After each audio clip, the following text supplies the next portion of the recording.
Hello guys, welcome to our channel. आज हम class 11th के बायोलॉजी का चैप्टर नंबर 2 बायोलॉजिकल क्लासिफिकेशन का लेक्चर नंबर 5 करने जा रहे हैं, जहां पर हम आज क्लासिफिकेशन ऑफ दी फंगी को समझेंगे और सारे टाइप्स की फंगी को भी समझ लेंगे। लेकिन इसके पहले वाले लेक्चर में, लेक्चर नंबर 4 में, वो बहुत ज़्यादा इंपॉर्टेंट है क्योंकि वहाँ पर हमने बेसिक्स को समझा था कि बेसिक्स हमने सारे क्लियर कर लिए थे। और आज हम सिर्फ यहाँ पर नाम ले लेंगे, जैसे कि अगर हमारा सिनोसिटिक ए सेप्टेट है, ठीक है, ए सिनोसिटिक और सेप्टेट है, ठीक है, ये सारी चीज़ें। तो आज हम डायरेक्टली नाम ले लेंगे, हम उसके कॉन्सेप्ट को नहीं समझने वाले कि सिनोसिटिक क्या होता है, ए सिनोसिटिक क्या होता है, ठीक है। तो वो सारी चीज़ें हमने पिछले लेक्चर में समझ ली थी, जो कि हम एक बार फटाफट से रिवाइज करेंगे। तो हमने कहा था कि हमारे किंगडम फंगी के अंदर हमने मोस्टली मल्टी सेलुलर फिलामेंटस रखे हैं, एक्सेप्ट ईस्ट। क्यों? क्योंकि ईस्ट जो था वो हमारा कैसा था, ईस्ट जो था वो हमारा यूनिसेलुलर था, उसको हम सैक्रोमाइसिस भी कह रहे थे, और वो हमारा बेकर ईस्ट भी कहला रहा था और ब्रूअर ईस्ट भी कहला रहा था।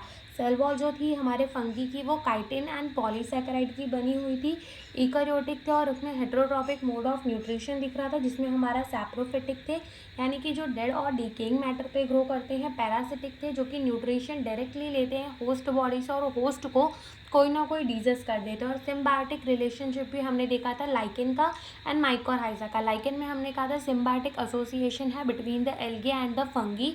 फंगी जो है वो सरफेस एरिया बढ़ाता है अपना, मिनरल एंड न्यूट्रिएंट्स को एब्जॉर्ब करता है और रहने की जगह देता है एल्गी को, और एल्गी उसके बदले में क्या बनाकर देता है, फंगी को खाना बनाकर देता है। ऐसे ही माइकोरहाइजा जो था वो सिम्बायोटिक एसोसिएशन, सिम्बायोटिक रिलेशनशिप था between the roots of the higher plant और हमारे फंगी के बीच में। फंगी जो है वो वाटर एंड न्यूट्रिएंट को एब्जॉर्ब करता था, अपना सरफेस एरिया बढ़ाया था उसने, और हमारा जो रूट था वो उसके बदले में फंगी को क्या दे रहा था, खाना दे रहा था। ये हमने पिछले लेक्चर में देखा था। और हमने कहा था कि कुछ कुछ फंगी जो है वो हमें बहुत इजीली देखने को मिल जाते हैं, वो हमें एंटीबायोटिक्स बनाने में भी काम आते हैं। और हमारी फंगी जो है वो ज़्यादातर वार्म और ह्यूमिड प्लेसेस में पाई जाती है, इसलिए हम अपने खाने को फ्रिज में रखते हैं।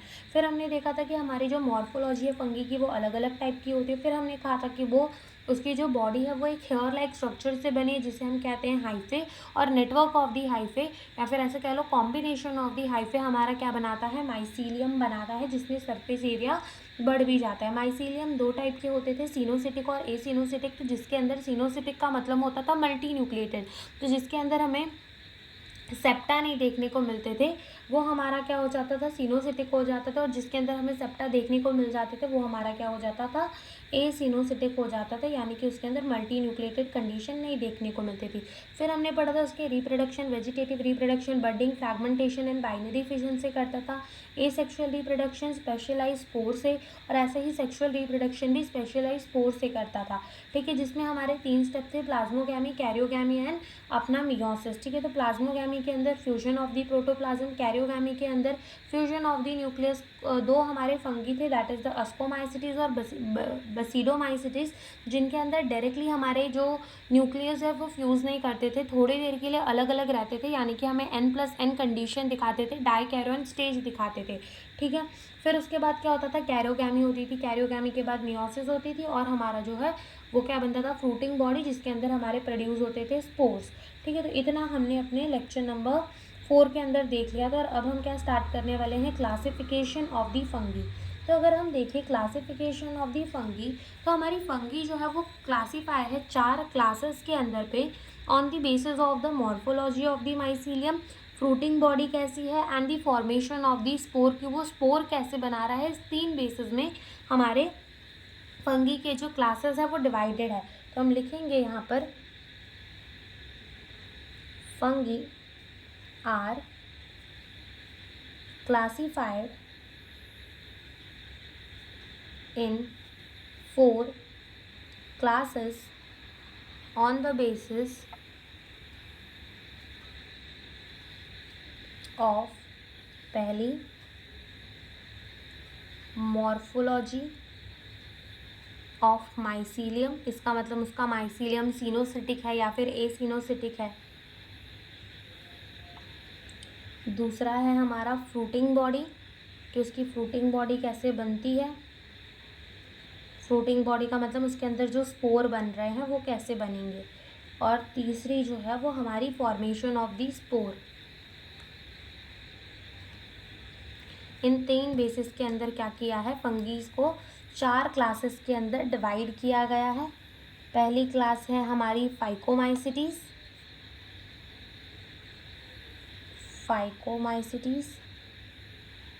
दूसरी है हमारी अस्कोमाइसिटीज, ठीक है, तीसरी है हमारी बसीडोमाइसिटीज और चौथी है हमारी ड्यूटोरोमाइसिटीज। ठीक है, तो ये 4 क्लासेस के अंदर हमारे फंगी को क्या कर दिया है, क्लासीफाई कर दिया है। अब हम क्या करेंगे, इन फंगीज का कंपैरिजन कर करके पढ़ेंगे और अब हम क्या करेंगे, अब हम है ना अपने सारे फंगीज को क्लासीफाई करके पढ़ेंगे, यानी कि हम उनको कंपैरिजन कर करके पढ़ेंगे, तो ये हमें बहुत ज़्यादा इजी लगेगी। वैसे तो कहा जाता है comparison is the thief of the Joy, लेकिन यहाँ पर कंपैरिजन से ही हमें जॉय मिलेगा। यानी कि कंपैरिजन करके अगर हम पढ़ेंगे तो चीज़ें याद करना बहुत ज़्यादा इजी हो जाएगी, क्योंकि यहाँ पर हमें याद तो ये सब करना ही पड़ेगा, तो चीज़ें याद करना एक तो ईजी हो जाएगी, इसके वजह से यहाँ पर कंपेयर करके पढ़ना ज़्यादा सही रहेगा। ठीक है, और एनसीईआरटी के हिसाब से ये टेबल बनाना बहुत ज़्यादा मुश्किल पड़ जाता था, इसलिए ये मैं पहले से बना कर लेकर आई हूँ। ठीक है, तो हम ये अपना स्टार्ट कर देते हैं समझना। ठीक है, तो अगर हम सबसे पहले बात करें, यहाँ पर हैबिटेट ले लो या टाइप ले लो कि वो कौन से टाइप का है, कहाँ ग्रो करता है, कहाँ रहता है, तो पहले पॉइंट के अंदर हमने वो लिखा है। तो हमने कहा कि हमारी जो फाइकोमाइसिटीज़ है वो एक्वाटिक हैबिटेट के अंदर पाई जाती है, यानी कि वो पानी में हमें ज़्यादा देखने को मिलेगी। इन द डिकेइंग वुड, यानी कि वो सड़ी हुई लकड़ी पर भी हमें ग्रो होती दिख जाएगी, और मॉइस्ट यानी कि जहाँ पर थोड़ा थोड़ा गीला है, और डैम प्लेसेस, ठीक है, ऐसी जगह पर हमें हमारी फाइकोमाइसिटीज़ जो है वो देखने को मिल जाएगी। हमने क्या बोला, फाइकोमाइसिटीज़ हमें कहाँ देखने को मिलेगी, एक्वाटिक हैबिटेट पे, डिकेइंग वुड में यानी कि सड़ती हुई लकड़ी पर, और मॉइस्ट और डैम प्लेसेस पे हमें फाइकोमाइसिटीज़ देखने को मिल जाएगी। फिर हमारी आती है अस्कोमाइसिटीज़, जो कि क्या होती है, पैरासिटिक होती है। ठीक है, पैरासिटिक होती है प्लांट पर, ओके, सैप्रोफिटिक भी होती है, यानी कि डेड और डिकेइंग मैटर पे भी ग्रो करती है। कॉप्रोफिलस होती है, इसका मतलब कि है ना गोबर पे ग्रो करती है। ठीक है, और ये क्या होती है, डीकम्पोजर भी होती है। फिर हमारी क्या आती है, बसीडोमाइसिटीज़ है, जो कि कहाँ ग्रो करती है, मिट्टी पे ग्रो कर जाती है, लकड़ी के फट्टे पे ग्रो कर सकती है, पेड़ के तने पर ग्रो कर सकती है, और ये प्लांट के अंदर पैरासाइट भी होती है, यानी कि प्लांट को कोई बीमारी भी कर सकती है, बसीडोमाइसिटीज़। फिर हमारी आती है ड्यूटोरोमाइसिटीज़, तो जिसके अंदर हमें कुछ सैप्रोफिटिक देखने को मिल जाते हैं, कुछ पैरासिटिक देखने को मिल जाते हैं, लेकिन ज़्यादातर कैसे होते हैं, डीकम्पोजर्स होते हैं। डी से ड्यूटोरोमाइसिटीज़, डी से डीकम्पोजर, तो वो ज़्यादातर हमारे क्या होते हैं, डीकम्पोजर होते हैं, जो कि न्यूट्रिएंट साइकिलिंग में हेल्प करते हैं। होता क्या है कि जब भी कोई चीज़ मर जाती है तो डीकम्पोजर उस पर एक्ट करते हैं और उसको छोटे छोटे पार्टिकल्स में कन्वर्ट कर देते हैं, जो कि अगेन मिट्टी यूज़ कर लेती है और फिर से प्लांट वगैरह में उसको यूज़ कर लेते हैं। तो हम ऐसे कहते हैं कि न्यूट्रिएंट साइकिलिंग में हमें काम आती है। तो एक बार फिर से फटाफट से पहला वाला पॉइंट हम रिपीट करेंगे। फाइकोमाइसिटीज़ पानी में पाए जाएंगे, डिकेइंग वुड में पाई जाएंगे, डिकेइंग वुड में ग्रो करेंगे, और मॉइस्ट और डैम प्लेसेस के अंदर। अस्कोमाइसिटीज़ पैरासिटिक है, सैप्रोफिटिक है, कॉप्रोफिलस है, यानी कि डंग पे ग्रो करते हैं, डीकम्पोजर्स है। बसीडोमाइसिटीज़ सॉइल पे ग्रो कर जाएंगे, लॉक पे, ट्री के स्टम्प्स पे, और प्लांट पैरासाइट। और ड्यूटोरोमाइसिटीज़ ज़्यादातर हमारे जो है डीकम्पोजर होते हैं, लेकिन सैप्रोफिटिक और पैरासिटिक भी होते हैं। फिर हम बात करते हैं माइसीलियम की।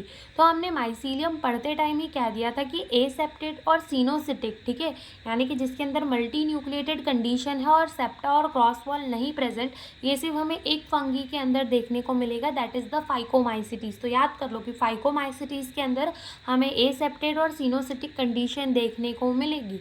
अस्कोमाइसिटीज़ के अंदर ब्रांच एंड सबस्टेट, बसीडोमाइसिटीज़ के अंदर ब्रांच एंड सबस्टेट, एंड ड्यूटोरोमाइसिटीज़ के अंदर भी हमें क्या देखने को मिलेगा, ब्रांच एंड सेप्टेट देखने को मिलेगा। ठीक है, यानी कि यहाँ पर हमें यूनिन्यूक्लिएटेड कंडीशन देखने को मिलेगा, ब्रांच्ड होंगी एंड सेप्टेट होंगी। सेप्टेट का मतलब वहाँ पर हमारे सेप्टे प्रेजेंट होंगे, और यहाँ पर हमें कैसे देखने को मिलेगी, एसेप्टेट और सिनोसिटिक देखने को मिलेगी, यानी कि सेप्टा नहीं प्रेजेंट होंगे और मल्टी न्यूक्लिएटेड कंडीशन देखने को मिलेगी। किसके अंदर, फाइकोमाइसिटीज़ के अंदर, और बाकी सबके अंदर branch and aseptate, branch and septate and branch and septate. ठीक है, फिर हमारी आती है डाइकैरियन स्टेज यानी कि हमारी N+N स्टेज। तो ये हमारे फाइकोमाइसिटीज़ के अंदर नहीं देखने को मिलती। प्लाज्मोगैमी की डायरेक्टली बात क्या हो जाती है, कैरियोगैमी हो जाती है। लेकिन एस्कोमाइसिटीज़ के अंदर डाइकैरियन स्टेज देखने को मिलती है। बसीडोमाइसिटीज़ के अंदर डाइकैरियन स्टेज देखने को मिलती है। एंड ड्यूटेरोमाइसिटीज़ के अंदर भी हमें डाइकैरियन स्टेज देखने को नहीं मिलती। तो डाइकैरियन स्टेज फाइकोमाइसिटीज़ के अंदर नहीं देखने को मिलेगी, एस्कोमाइसिटीज़ बसीडोमाइसिटीज़ के अंदर देखने को मिलेगी, एंड ड्यूटेरोमाइसिटीज़ के अंदर अगेन हमें ये नहीं देखने को मिलेगी। तो वहाँ हमने बना दिया है क्रॉस। फिर हमारी आती है वेजिटेटिव रिप्रोडक्शन। तो हमारी फाइकोमाइसिटीज़ के अंदर वेजिटेटिव रिप्रोडक्शन कैसे होता है, फ्रैगमेंटेशन से। एस्कोमाइसिटीज़ के अंदर देखो, एस्कोमाइसिटीज़ की अगर हम बात करें तो यहाँ पर देखो vegetative reproduction by fragmentation is common in all fungi. ठीक है, फाइकोमाइसिटीज़ ले लो, एस्कोमाइसिटीज़ ले लो, बसीडोमाइसिटीज़ ले लो और ड्यूटेरोमाइसिटीज़ ले लो। तो जो वेजिटेटिव रिप्रोडक्शन है बाय द फ्रैगमेंटेशन तो वो कॉमन है हर एक के अंदर। लेकिन हमारे एस्कोमाइसिटीज़ के अंदर हमें ना अपना कौन देखने को मिल जाता है, ईस्ट, जो कि क्या है, एक यूनिसेलुलर है। तो एक यूनिसेलुलर सेल जो है वो तो बाइनरी फिजन भी कर सकता है और वो बडिंग भी कर सकता है।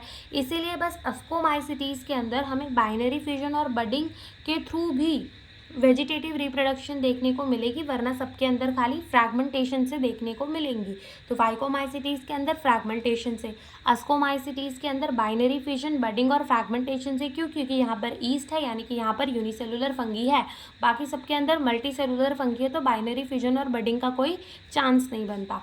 फिर हमारी बसीडोमाइसिटीज़ के अंदर भी क्या होती है, फ्रैगमेंटेशन। तो ये बसीडोमाइसिटीज़ के अंदर हमारे मशरूम पाए जाते हैं। तो अगर किसी भी किसान को अगर मशरूम की खेती कर रही है तो वो क्या करेगा, मशरूम के बहुत सारे छोटे छोटे टुकड़े करेगा और उसे पूरे खेत में फैला देगा और उसके मशरूम बहुत जल्दी जल्दी उग जाएंगे। ठीक है, तो यहाँ पर बहुत अच्छी खासी फ्रैगमेंटेशन चलती है। और जब फ्रैगमेंटेशन इतनी अच्छी चलती है ना तो यहाँ पर स्पोर्स की ज़रूरत नहीं होती, जो कि हम आगे समझेंगे कि यहाँ पर फ्रैगमेंटेशन ने, vegetative reproduction by the fragmentation ने ही इतना तहलका मचा रखा है कि इनको स्पोर्स की ज़रूरत नहीं पड़ती। तो फ्रैगमेंटेशन से ही ये अपनी अच्छी खासी खेती कर लेते हैं अगर एक फार्मर को फंगी की, उसकी मशरूम की करनी हो तो।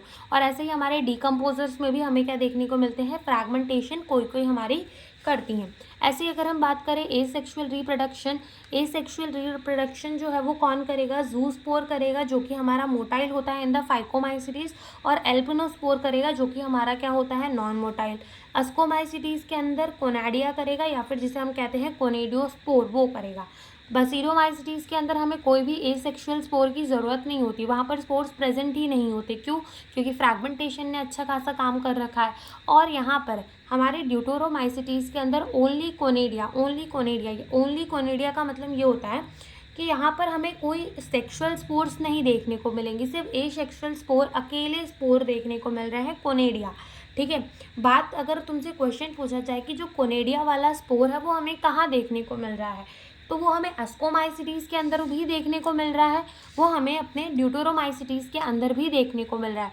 लेकिन पूछा जाए कि हमारा ये जो कोनाडिया का स्पोर है वो सिर्फ कहाँ देखने को मिल रहा है, तो वो हमारे ड्यूटेरोमाइसिटीज़ के अंदर ही देखने को मिल रहा है, अकेला स्पोर वही देखने को मिल रहा है। फिर हमारे फाइकोमाइसिटीज़ का कुछ एक पॉइंट है, वो ये है, ये एक्स्ट्रा पॉइंट है, मतलब एनसीईआरटी में तो दिया ही हुआ है, वो ये है कि ये जो होते हैं वो क्या होते हैं, ऑब्लिगेट पैरासाइट्स होते हैं प्लांट के ऊपर, यानी कि ये प्लांट को डिजेस्ट करते हैं, ऑब्लिगेट पैरासाइट होते हैं यानी कि प्लांट को डिजेस्ट करेंगे। तो पी से फाइकोमाइसिटीज़ और पी से क्या होते हैं, पैरासाइट्स ऑन प्लांट, याद रख सकते हो। ठीक है, अब अगर अपन बात करें अपने एस्कोमाइसिटीज़ की तो इनको हम ना कॉमनली क्या कहते हैं, साक फंगी कहते हैं। क्या कहते हैं, साक फंगी। तो अगर तुम अपने एस्कोमाइसिटीज़ के नाम में चलो तो क्या है, ASC, तो इसको ना अरेंज कर लो, CAS कर लो तो साक हो जाएगा। तो साक से याद रहेगा कि ये क्या है, इसको कॉमनली और क्या कह दिया जाता है, साक फंगी भी कह दिया जाता है। क्या कह दिया जाता है, साक फंगी भी कह दिया जाता है। ठीक है, तो वो हमें पता चल जाएगा। अब सैक से ही क्या आता है, सैक्रोमाइसिस नाम आता है, यानी कि हमें पता चल जाएगा कि ईस्ट भी कहाँ है, एस्कोमाइसिटीज़ के अंदर। अब ईस्ट जहाँ है वहाँ पर हमारी वेजिटेटिव रिप्रोडक्शन कैसे कैसे हो सकती है, बडिंग से भी हो सकती है, बाइनरी फिजन से भी हो सकती है और साथ में फ्रैगमेंटेशन से भी हो सकती है। तो हमें ये भी यहाँ पर ही याद हो जाएगा। फिर हम आगे चलते हैं। तो अगर हम बात करें सेक्सुअल रिप्रोडक्शन की, तो फाइकोमाइसिटीज़ के अंदर जाइगोस्पोर, जो कि कैसे जाइगोस्पोर कह लो या फिर oospore कह लो, जो कि by the fusion of the two gamete, जब दो गैमेट फ्यूज़ करते हैं, ठीक है, तब हमारा oospore या जाइगोस्पोर बनता है। अब ये जो गैमेट है अगर सिमिलर हुए साइज़ के अंदर, ठीक है, यानी दोनों का साइज़ एकदम बराबर है, तो जब सिमिलर साइज़ के गैमेट आके फ्यूज़ करते हैं, तो उस टाइप के रिप्रोडक्शन को हम क्या कहते हैं, उस टाइप के फ्यूजन को हम क्या कहते हैं, आइसोगैमस कहते हैं। ठीक है, वैसे ही अगर डिसिमिलर साइज़ के आकर फ्यूज़ करते हैं तो हम उसको कहते हैं आइसोगैमस, या फिर हम उसको कहते हैं अनीसोगैमस। ठीक है, ये हो जाता है। फिर उसके बाद हमारे अस्कोमाइसिटीज़ के अंदर अस्कोस्पोर्स बनते हैं। फिर हमारे बसीडोमाइसिटीज़ के अंदर क्या होता है कि यहाँ पर जैसे हमने बात किया, बसीडोमाइसिटीज़ के अंदर क्या हो रहा था कि हमने ना कोई भी वो नहीं लेनी थी, एसेक्सुअल स्पोर्स नहीं प्रेजेंट है। क्यों? क्योंकि फ्रैगमेंटेशन से अच्छा खासा सब कुछ चल रहा था। अब यहाँ पे बसीडोमाइसिटीज़ के अंदर हमें सेक्सुअल रिप्रोडक्शन तो दिखती है, लेकिन सेक्सुअल ऑर्गन ही नहीं दिखती। इसका मतलब क्या? देखो यहाँ पर क्या होता है, सेक्सुअल रिप्रोडक्शन होगी लेकिन सेक्स ऑर्गन नहीं होंगे। इसका मतलब ये कि यहाँ पर क्या होता है कि दो वेजिटेटिव सेल जो है वो पास आते हैं और फ्यूज़ कर जाते हैं और बनाते हैं जाइकोट, और वो जाइकोट ही जो है वो आगे जाके फ्यूजन करके क्या बनाता है, हमारा बसीडियोस्पोर बनाता है। ठीक है, क्या बनाता है? बसीडियोस्पोर बनाता है। तो यहाँ पर वेजिटेटिव सेल्स आके फ्यूज़ करे तो ये हमारी क्या हो गई, सेम जेनेटिक टाइप में हो गया ना। तो यहाँ सेक्सुअल रिप्रोडक्शन हुई तो, लेकिन सेक्स ऑर्गन बने नहीं थे, सेक्स ऑर्गन थे नहीं, तो वेजिटेटिव सेल्स आकर फ्यूज़ करके क्या बना दिए, जाइकोट बना दिए और हमारा बन गया बसीडियोस्पोर। ठीक है, फिर हमारे यहाँ पे अगर हम बात करें ड्यूटोरोमाइसिटीज़ की, तो यहाँ पर सेक्सुअल रिप्रोडक्शन नहीं होती और इसीलिए हम अपने ड्यूटोरोमाइसिटीज़ को और क्या कहते हैं, इम्परफेक्ट फंगी कहते हैं। इन केस कि आगे जाकर कभी भी हमारे ड्यूटोरोमाइसिटीज़ के किसी मेंबर के अंदर सेक्सुअल रिप्रोडक्शन दिखी तो उसको लात मार के ड्यूटोरोमाइसिटीज़ से भगा दिया जाएगा। ठीक है, और उसको कहाँ प्लेस कर दिया जाएगा, या तो अस्कोमाइसिटीज़ के अंदर या तो बसीडोमाइसिटीज़ के अंदर। क्योंकि ड्यूटोरोमाइसिटीज़ में जो रहता है उसका एक कंडीशन तो ये है कि वो सेक्सुअल रिप्रोडक्शन नहीं करना चाहिए।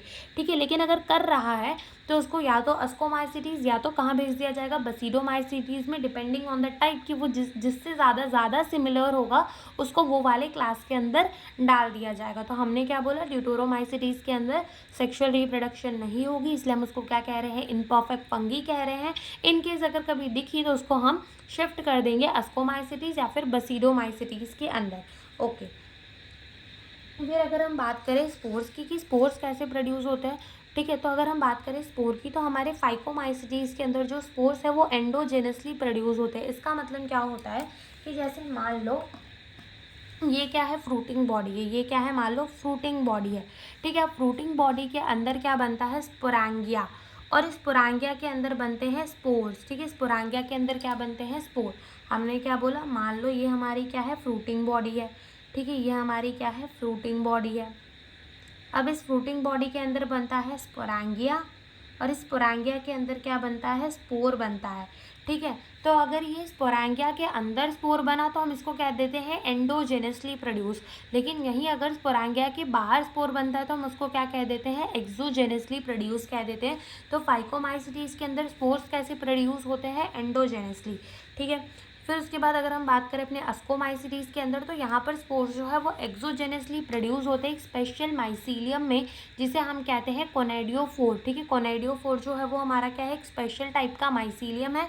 ठीक है, कुछ ऐसा सा माइसीलियम होता है और इसके ऊपर क्या होते हैं, ऐसे स्पोर्स जो है वो यहाँ प्रोड्यूस होते हैं। ठीक है, स्पोर्स जो है वो यहाँ प्रोड्यूस होते हैं, तो हम इसको कहते हैं, ये हमारे क्या है, चेन्स ऑफ कोनेडिया। और ये हमारे एसेक्सुअल स्पोर की बात हो रही है, क्योंकि एसेक्सुअल स्पोर क्या था, यहाँ पर कोनेडिया पाया जा रहा था। ठीक है, तो यहाँ पर ऐसे प्रोड्यूस होता है। वेरएस अगर अपन बात करें जो हमारे सेक्सुअल स्पोर है, दैट इज़ द अस्कोस्पोर, वो एंडोजेनसली ही प्रोड्यूस होते हैं। फिर अगर हम बात करें अपने बसीडोमाइसिटीज़ के अंदर, तो यहाँ पर सेक्सुअल स्पोर जो है वो कैसे फाइंड होते हैं, एक्सोजेनसली बनते हैं। ठीक है, यानी कि स्पोरांगिया के बाहर बनते हैं, और एसेक्सुअल स्पोर तो यहाँ पर एब्सेंट है क्योंकि फ्रैगमेंटेशन अच्छा है। ओके, और यहाँ पर तो सिर्फ हमारा एक स्पोर ही बनता है ड्यूटोरोमाइसिटीज़ के अंदर, वो है हमारा कोनेडिया। फिर उसके बाद हमें इसके क्या याद करने पड़ेंगे, एग्जाम्पल्स, फाइकोमाइसिटीज़ का, अस्कोमाइसिटीज़ का, बसीडोमाइसिटीज़ का और ड्यूटोरोमाइसिटीज़ का। तो इसके लिए हमने एक ट्रिक बनाई है कि फाइकोमाइसिटीज़ के एग्जाम्पल हम कैसे याद रख सकते हैं, फेकूराम से। तो पी से क्या आ जाता है, फाइकोमाइसिटीज़। ठीक है। आर से क्या आ जाता है, राइजोपस, जिसको हम क्या कहते हैं, ब्रेड मोल्ड भी कहते हैं। आर से क्या ए से क्या आ जाएगा, एल्ब्यूगो, जो कि हमारा पैरासिटिक फंगी होता है ऑन द मस्टर्ड प्लांट। और एम से हमारा क्या आ जाएगा, म्यूकर, फेकुराम। पी से फाइकोमाइसिटीज, और आर ए एम से हमारा राइजोपस, एल्ब्यूगो और म्यूकर। ठीक है। फिर हमारा जो अस्कोमाइसिटीज होता है उसके लिए हमारा एग्जाम्पल ट्रिक है आस्क मोटी पैंसी। तो ए से क्या हो जाएगा हमारा अस्कोमाइसिटीज, एम से मोरल, टी से ट्रफल। ठीक है। ये दोनों कैसे होते हैं, एडेबल फंगी होते हैं, यानी कि हम इसे खा सकते हैं। फिर ए से हमारा आ जाएगा एस्परगिलस, एन से आ जाएगा हमारा न्यूरोस्पोरा, जो कि बायोकेमिकल में बहुत ज़्यादा काम आता है। ठीक है। सी से हमारा आ जाएगा क्लैविसेप्स। ठीक है। तो यहाँ पर हमारे इतने ही एग्जाम्पल है। मोरल एंड ट्रफल एडेबल है, न्यूरोस्पोरा बायोटेक्नोलॉजी के अंदर, बायोकेमिकल इंजीनियरिंग के अंदर बहुत ज़्यादा काम आता है। फिर उसके बाद हमारा आता है बसीडोमाइसिटीज, जिसमें हम याद रख सकते हैं बापू से, तो बी से ही बसीडोमाइसिटीज और बी से ही ब्रैकेट फंगी, तो हमें याद हो जाता है कि यहाँ ब्रैकेट फंगी देखने को मिलेगा। ओके। ए से क्या हो जाएगा, एग्राइकस हो जाएगा, पी से पक्सीनिया हो जाएगा, और यू से क्या हो जाएगा, उस्टिलागो हो जाएगा। और हमारा लास्ट आता है 8, ये हमारा ड्यूटोरोमाइसिटीज का एग्जाम्पल, जिसमें हम याद रख सकते हैं कैट इज इनपरफेक्ट। इनपरफेक्ट से हमें पता चलेगा इनपरफेक्ट फंगी की बात हो रही है। इनपरफेक्ट फंगी किसे कहते हैं, ड्यूटोरोमाइसिटीज को कहते हैं। तो सी से आ जाएगा कॉलेटोट्राइकम, ए से क्या आ जाएगा, अल्टरनेरिया, और टी से क्या आ जाएगा, ट्राइकोडर्मा। टी से क्या आ जाएगा, ट्राइकोडर्मा आ जाएगा। तो यहाँ पर हमारी जो फंगी है वो भी होती है ख़त्म। अब इसके बाद हमारा बचता है किंगडम प्लांटे, जिसका छोटा सा डिस्क्रिप्शन दिया हुआ है, किंगडम एनीमेलिया। और इसके बाद हमारा बचता है virus, viroids, prawns and lichen, जो कि हमारा एक लेक्चर में ख़त्म हो जाएगा। ठीक है। जिसमें कि अगर हम देखें अपने किंगडम प्लांटे और किंगडम एनीमेलिया के बारे में, तो हमें छोटे छोटे से पैराग्राफ दिए हुए हैं, जिन्हें हम नहीं भी पढ़ेंगे तो चलेगा, और पढ़ भी लेंगे तो भी चलेगा, क्योंकि इसके बाद जो है हमें पूरा एक चैप्टर पढ़ना है प्लांट किंगडम का, और हमें एक पूरा चैप्टर पढ़ना है एनिमल किंगडम। तो जो कि हम पढ़े ना पढ़े कुछ फ़र्क नहीं पड़ता यहाँ पर, मतलब तो भी एक बार हम अपनी एनसीईआरटी को यहाँ पे रीड कर लेंगे, और उसके बाद हम वायरस वगैरह को समझेंगे। देखते हैं हम अपने किंगडम प्लांटे को। तो देखो लिखा है कि kingdom plantae include all eukaryotic chlorophyll containing organism commonly called the plant. तो किंगडम प्लांटे के अंदर क्या है, जितने भी इकैरियोट है, इकैरियोट इनके जिनके पास वेल डिफाइंड न्यूक्लियस होता है, मेम्ब्रेन बाउंड ऑर्गेनल्स होते हैं। ठीक है। और क्लोरोफिल, यानी कि क्लोरोफिल जो है वो क्या किसमें हेल्प करता है, पिगमेंट को, मतलब क्लोरोफिल एक पिगमेंट होता है जो कि लाइट को ट्रैप करने के काम आता है। ऑर्गेनिज्म जिनको क्या कहते हैं, प्लांट कहते हैं। अब इनमें कुछ मेंबर जो होते हैं वो पार्शली हेटेरोट्रॉपिक होते हैं, यानी कि वो इंसेक्ट को खाते हैं, जैसे कि हमारे इंसेक्टिवोरस प्लांट, जैसे कि ब्लैडर वॉट हो गया, वीनस फ्लाई ट्रैप हो गया। तो ये क्या करता है, ऐसे मुंह खुला रखता है, जैसे ही इसके ऊपर आकर कोई इंसेक्ट बैठता है तो इसे बंद करके उसको मसल लेता है और फिर खोल देता है। ठीक है। तो ऐसा एक प्लांट होता है। तो ये हमारा पार्शियल हेटेरोट्रॉपिक है, क्योंकि ये जो हरी भरी, इस पर भी तो क्लोरोफिल पाई जा रही है, ये अभी अपना खाना खुद बना सकता है, लेकिन ये फिर भी क्या करता है, इंसेक्ट को खाता है, यानी कि पार्शियल हेटेरोट्रॉप होता है। प्लांट सेल जो होते हैं वो इकैरियोटिक स्ट्रक्चर होते हैं with the prominent chloroplast. Chloroplast उनके अंदर प्रेजेंट होता है, और इनकी जो सेल वॉल है वो किसकी बनी हुई होती है, सेल्यूलोज की बनी हुई होती है। एंड यू विल भी study the eukaryotic cell structure in the, हमने ये चैप्टर नंबर 8 में पढ़ भी लिया होगा आपने, चैप्टर नंबर 8 में, कि इकैरियोटिक सेल जो है वो कैसे होते हैं। एंड प्लांट के अंदर हमें पढ़ना क्या है, ये हम प्लांट किंगडम के अंदर और अच्छे से पढ़ेंगे। हम एल्गे को पढ़ेंगे, हम ब्रायोफाइट को पढ़ेंगे, टेरिडोफाइट को, जिम्नोस्पर्म को, एंजियोस्पर्म को, इनकी लाइफ साइकिल्स को पढ़ेंगे। ठीक है। और उनके अंदर अल्टरनेशन ऑफ द जनरेशन, जो कि हमें ये सारा टॉपिक एकदम अच्छे से पढ़ना है, तो हम बाद में पढ़ेंगे। फिर किंगडम एनीमेलिया के अंदर क्या बोला है कि ये किंगडम के अंदर क्या है, जितने भी हेटेरोट्रॉपिक, यानी जो खुद का खाना खुद नहीं बना सकते, डिपेंड करते हैं किस पे, ऑन प्लांट। ठीक है। जो कि प्लांट पर डिपेंड करते हैं डायरेक्टली या फिर इनडायरेक्टली, वो होते हैं हमारे हेटेरोट्रॉपिक ऑर्गेनिज्म, मल्टी सेलुलर होते हैं, और इन पे सेल वॉल नहीं होती, they lack the cell wall. ठीक है। डायरेक्टली और इनडायरेक्टली डिपेंड होते हैं प्लांट पे अपने खाने के लिए, they digest their food in the internal cavity and store the reserve as a glycogen और दी फैट। तो सही बात है कि हमने एक दिन अगर उपवास रह लेते तो उस दिन ऐसा थोड़ी कि हम काम बिल्कुल नहीं कर पाते। क्यों? क्योंकि हमने जो पहले खाना खाया होगा वही हमारे बॉडी के अंदर स्टोर हो जाता है ग्लाइकोजन की तरह या फिर फैट की तरह। उनका मोड ऑफ न्यूट्रिशन होलोजोइक होता है, यानी कि वो पहले पूरा खाना इंजेस्ट करते हैं, पूरा का मतलब थाली भर के नहीं, ठीक है, एक और पहले इंजेस्ट करेंगे उसके बाद डाइजेस्ट करेंगे। ऐसा नहीं कि बॉडी के बाहर ही डाइजेशन शुरू हो जाए। तो होलोजोइक मोड ऑफ न्यूट्रिशन देखने को मिलता है।